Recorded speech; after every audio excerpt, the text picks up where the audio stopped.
HushTone 2-speed motor causes less disruption with 69 decibels of sound when you want it and more performance when you need it. With no need for tools, protecting your investment is even easier. Before turning on the vacuum, you should always conduct routine maintenance checks to ensure it maintains maximum performance. Okay, first slide a business card over the bristles to check for brush roll wear.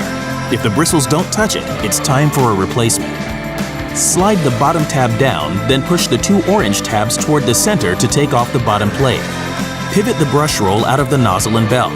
Now check to see if the belt is worn or broken and replace it if needed.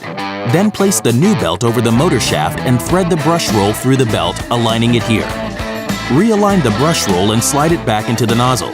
Set the height adjustment wheels back into position and refit the bottom plate, locking it back into place using the tabs. Next, check to see if the filters are dirty or damaged. Push here and pull out the HEPA media filter. Rinse it under cold water with the pleated side up, then let it air dry completely for 24 hours. It's best to replace the carbon filter at least once a year. Align the two tabs with the bottommost openings and tilt it back, pushing firmly. Then realign the HEPA media filter. Push it back firmly and push up on the tab until it clicks. Then find the inlet filter behind the bag door. Pull up on the filter grate and take off the filter.